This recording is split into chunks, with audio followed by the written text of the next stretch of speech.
So hello everyone. सो आज हम बात करने वाले हैं एसपन प्लस के ऊपर। और एसपन प्लस की हेल्प से अपन कोई भी कंपोनेंट्स हैं उनका एज़ोट्रोपिक डेटा कलेक्ट करेंगे और जानेंगे कि कौन सा मतलब इनका जो मिक्सचर बनता है वह लो बॉइलिंग एज़ोट्रोप है या हाई बॉइलिंग एज़ोट्रोप है। ओके, तो मैंने एसपन प्लस ओपन कर लिया है। मेरे पास V15 वर्ज़न है, लेटेस्ट वर्ज़न है। ठीक है, तो आप ओपन करेंगे तो ऐसा एक विंडो खुलेगा। ठीक है, और न्यू विंडो खुलेगा आपका। अगर आपका विंडो नहीं खुल रहा है तो यहाँ पर एक न्यू का बटन आएगा, उस पर क्लिक करोगे तो ये खुल जाएगा आपका। ठीक है, उसके बाद क्या करना है कि आपके ये डिफरेंट डिफरेंट टेम्पलेट्स हैं। ठीक है, लाइक केमिकल्स हो गया है, गैस प्रोसेसिंग हो गया है, माइनिंग और मिनरल्स हो गया, रिफाइनरी हो गया, या स्पेशल केमिकल्स या यूज़र मैनुअल होता है। तो जिस इंडस्ट्री में आप हो उस इंडस्ट्री का आप यूज़ कर सकते हैं। लाइक अगर आप रिफाइनरी इंडस्ट्री में हो तो आप रिफाइनरी का यूज़ करेंगे।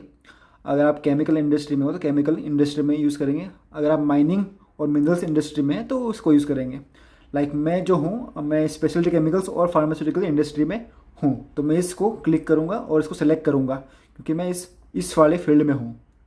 फिर उसके बाद मैं यहाँ पर और टेम्पलेट आते हैं कि अगर आप बैच फार्मास्यूटिकल में हैं या आप बैच स्पेशलिटी केमिकल्स में हैं या डिफरेंट डिफरेंट हैं। मैं यूजुअली सेलेक्ट करता हूँ स्पेशलिटी केमिकल्स क्योंकि मैं इस फील्ड में हूँ। मैं स्पेशलिटी केमिकल्स में हूँ और जो यूनिट्स होगी वो मैट्रिक में लूँगा, इंग्लिश नहीं लूँगा मैं। तो ये मैंने मैट्रिक करी तो ये चेंज हो गया था मैं सिलेक्शन, तो मैंने यहाँ पर सेलेक्ट किया इसको speciality chemicals with metric units. ठीक है, मैट्रिक यूनिट्स में कौन कौन सी यूनिट आएगी आपकी? केजी पर आवर में आएगा, डिग्री सेंटीग्रेड आएगा, प्रेशर की यूनिट आपकी एटीएम में आएगी, एनर्जी की यूनिट आएगी आपकी यूनिट आएगी केकेल पर आवर में आएगी। ठीक है, और जो प्रॉपर्टी मेथड यूज़ कर रहा है वो एनआरटीएल यूज़ करेगा। ठीक है, डिफरेंट डिफरेंट मेथड होते हैं property method, like UNIFAC, Peng Robinson, but ये यूजुअली आपका एनआरटीएल लेता है इनबिल्ट। ठीक है, और फ्लो बेसिस इनपुट का आपका मास बेसिस पे है, मतलब मोल बेसिस पे नहीं है, मास फ्लो पे है आपका। ठीक है, तो ये सब हुआ। उसके बाद हम आगे बढ़ते हैं। अब इस टेम्पलेट को अपन ओपन करेंगे। ओपन इस पर क्लिक करेंगे, ओपन सेलेक्टेड टेम्पलेट पे क्लिक करेंगे और खुला क्यों नहीं अपना? अरे सिस्टम अटक गया। हाँ चलो, खुल रहा है अपना अपना सिमुलेशन लोड हो रहा है। सो गाइस, तो अपना जो है सिमुलेशन खुल चुका है। उसका नाम लिख के आ रहा है सिमुलेशन 1 क्योंकि अपन ने इसको सेव नहीं किया है तो इसलिए।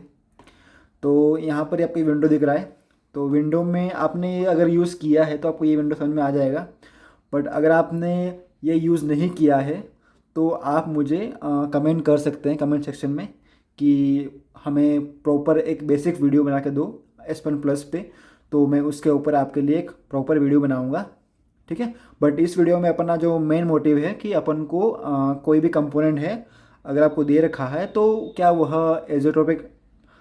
एज़ोट्रोप फॉर्म कर रहा है या नहीं कर रहा है, या एज़ोट्रोप फॉर्म कर रहा है तो क्या वो हाई बॉइलिंग एज़ोट्रोप है या लो बॉइलिंग एज़ोट्रोप है, और अगर हाई बॉइलिंग एज़ोट्रोप है तो किस कंपोजिशन में वह एज़ोट्रोप फॉर्म कर रहा है या किस टेम्परेचर पे वह बॉईल होगा, अपना फेस चेंज करेगा।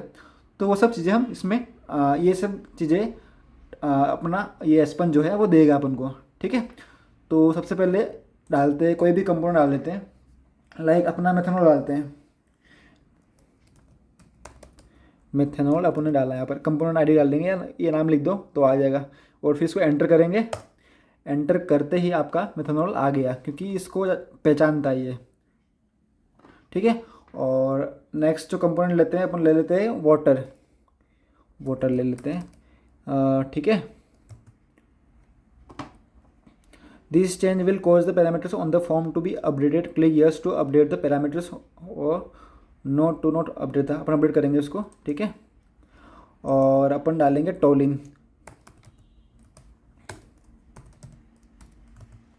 ठीक है, तो अपन ने 3 कंपोनेंट लिए हैं, तो हम चेक करेंगे कि ये तीनों जो है, अगर एक तीनों का मैंने मिक्सचर लिया तो क्या ये एज़ोट्रोप फॉर्म करेगा या नहीं करेगा।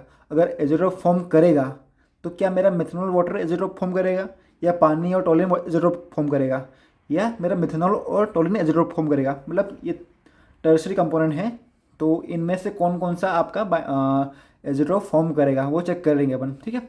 तो उसको चेक करने के लिए हम क्या करेंगे, इसको नेक्स्ट करेंगे, नेक्स्ट पे क्लिक करेंगे अपन, ठीक है। नेक्स्ट पे क्लिक किया, ये विंडो है अपन को अपने पास, तो अपन रन प्रॉपर्टी एनालिसिस सेटअप करेंगे, इसको ओके करेंगे, इस पर रन किया, रन तो ये रन हो गया अपना, रन हो रहा है अपना, हो रहा है, ठीक है। तो ये रन हो गया अपना, तो इसमें कोई इशू नहीं आया अपना।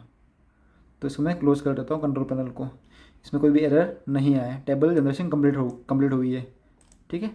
तो अपन को यहाँ पर ये जो भी इंटरेक्शन है, मेथनॉल और वाटर का इंटरेक्शन मिल गया अपन को, इंटरेक्ट हो रहा है, मेथनॉल और टोलिंग का इंटरेक्शन मिल गया अपन को, वाटर टोलिंग का इंटरेक्शन मिल गया अपन को यहाँ पर, ठीक है।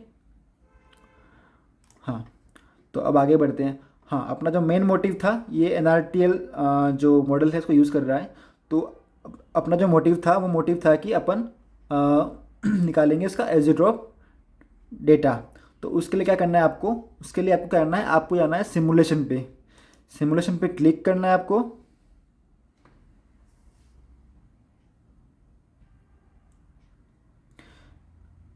थोड़ा सिस्टम स्लो है, पता नहीं आज ही बिहेव कर रहा है ये ऐसा, ठीक है। तो आपका सिमुलेशन का विंडो खुल गया, यहाँ पर मेन फ्लो शीट है, इनसे कोई मतलब नहीं है अपन को, ये सब चीज़ें अपन बाद में सीखेंगे जब आपको रिक्वायर्ड होगा, ठीक है। तो सिमुलेशन में पहुँच गए अपन, उसके बाद क्या करना है, आपको जाना है होम पे, होम पे क्लिक करेंगे, होम पे क्लिक किया तो यहाँ पर ये इसका जो है वह विंडो आ गया इसका। तो यहाँ पर आपका ये आ रहा है, इसमें इस कॉलम में, सॉरी इस रो में आपको ये दिख रहा होगा, यहाँ पर एज़ोट्रोपिक सर्च है, इस पर सर्च कर, इस पर क्लिक करेंगे एज़ोट्रोप सर्च पे, तो एक और विंडो खुल के आ जाएगा। और आपको इन तीनों का क्या चेक करना है कि ये क्या एज़ोट्रोप फॉर्म कर रहे हैं नहीं कर रहे हैं, ठीक है। तो हमको तीनों का इंटरेक्शन चेक करना है, तो तीनों का इंटरेक्शन चेक करने के लिए हम क्या करेंगे, तीनों को सेलेक्ट करेंगे, ठीक है। तीनों को सेलेक्ट कर लिया, और जो यूनिट है अपन इसको क्या करेंगे, ATM डाल लेते हैं, ATM में सही रहेगा, ATM 1 ATM कर लेते हैं, 1 एटमॉस्फेयर पे, जितने प्रेशर पे आपको चाहिए वो आप निकाल सकते हो उस पर वरी करके, ठीक है। और टेम्परेचर आपका डिग्री सेल्सियस में आपको चाहिए, और एटमॉस्फेरिक प्रेशर पे करना है आपको, आपने जो मॉडल चूज़ किया है वो है NRTL, और फेज आपके होंगे वेपर लिक्विड के, ठीक है। और अपन एज़ोट्रोप डेटा निकालने के लिए हम क्या करेंगे, रिपोर्ट पे क्लिक करेंगे, रिपोर्ट पे जैसे क्लिक करेंगे तो आपका डेटा जनरेट होना शुरू हो जाएगा, एक सेकेंड, हाँ। तो ये आपका डेटा जनरेट होके आ गया, ठीक है। तो यहाँ पर आपको दिख रहे हैं, देखो सबसे पहले इसने पूरा अपने रिपोर्ट प्रिपेयर करके दे दिया अपन को, ये सारी इन्फॉर्मेशन है अपनी, ठीक है। Methanol water toluene, methanol water toluene अपना कंपोनेंट आईडी और कंपोनेंट नेम है। यहाँ पर डिफरेंट चीज़ लिखी हुई है, सेडल और स्टेबल नोड, ठीक है। सेडल में से मतलब ये आपका एज़ोट्रोप फॉर्म करेगा, जो जिसको मतलब सेपरेशन करना थोड़ा मुश्किल होगा, तो इसके लिए आपको एज़ोट्रोपिक डिस्टिलेशन रिक्वायर्ड होगा। और स्टेबल मोड मतलब, स्टेबल मोड मतलब ये आपके बॉटम प्रोडक्ट हैं, मतलब ये बॉटम से निकलेंगे, ठीक है। उनको आप डिस्टिलेट की फॉर्म में नहीं निकाल सकते, ऐसा कुछ कहना चाहता है ये, मतलब इनका कुछ मतलब होता है, आप एक बार पढ़ लेना उनके बारे में तो आपको और क्लियरिटी आएगी इससे, ठीक है। तो यहाँ पर लिखा हुआ है कि 3 एज़ोट्रोप फॉर्म कर रहे हैं, यहाँ पर 3 एज़ोट्रोप फॉर्म हो रहे हैं आपके। पहला जो है आपका वह बन रहा एज़ोट्रोप फॉर्म हो रहा है आपका मेथनॉल और टोलिन का, मेथनॉल और टोलिन एक एज़ोट्रोप फॉर्म करते हैं, और वह लो बॉइलिंग एज़ोट्रोप है। कैसे, क्योंकि उनके जो बॉइलिंग पॉइंट है वह as compare to this temperature higher है, मतलब कि कम टेम्परेचर पे ही वह बॉयल हो रहा है, और वेपराइज इस कंपोजिशन में इस मास कंपोजिशन में वह मेथनॉल और टोलिन वेपराइज हो रहे हैं, ठीक है। सिमिलरली ये तो फर्स्ट आपका एज़ोट्रोप हो गया। सेकेंड एज़ोट्रोप आपका ये है, तीनों का बन रहा है आपका मेथनॉल, पानी और टोलिन का, तो तीनों का एज़ोट्रोप फॉर्म हो रहा है, और वह है 67.35, ये भी आपका मिनिमम बॉइलिंग एज़ोट्रोप ही है, but as compare to methanol आपका ये हायर है, बट एज़ कम्पेयर टू आपका टोलिन वाटर ये लोअर है। और एक और एजिडो फॉर्म हो रहा है जिसका जो है पानी और टोलिन का, ठीक है। तो ये दोनों भी आपके लो बॉइलिंग एजिडो फॉर्म कर रहे हैं 66 डिग्री सेल्सियस पे। ओके, तो ये इनका कंपोजिशन है। इस कंपोजिशन में ये वेपराइज होंगे, मतलब डिस्टिलेट में आएंगे आपके, ठीक है। और अगर आपको इस जो टेबल बन के आई है उसको सेव करना हो आपके पीडीएफ फॉर्मेट में, तो सिंपली क्या करना है आपको, यहाँ पर एक आपको दिख रहा है, इस पर आपको क्लिक करना है और कुछ भी नाम दे दो, एजियोट्रोप डेटा। और इसको आपको अगर टेक्स्ट फाइल ने आप मोस्टली ट्राई करना है कि इसको पीडीएफ में ही सेव करो, तो पीडीएफ में सेव करोगे आप, और कहीं पर भी सेव कर दो यहाँ पर, तो ये सेव हो गया। तो आप वहाँ से उसको आप देख सकते हो, ठीक है। तो आज के लिए इतना ही। और कुछ भी डाउट हो और कुछ भी क्लैरिटी चाहिए हो तो आप मुझे कमेंट डाउन कर सकते हैं, मैं आपको उस पर रिप्लाई कर दूंगा। और अगर आपको एस्पन प्लस का बेसिक से अंडरस्टैंडिंग चाहिए तो आप मुझे उसके लिए बोल सकते हैं कि एक कोर्स प्रिपेयर करिए, तो मैं उसके लिए एक कोर्स प्रिपेयर कर दूंगा। तो आज के लिए इतना ही। Thank you, and if you like the video please like, share and subscribe. Thank you.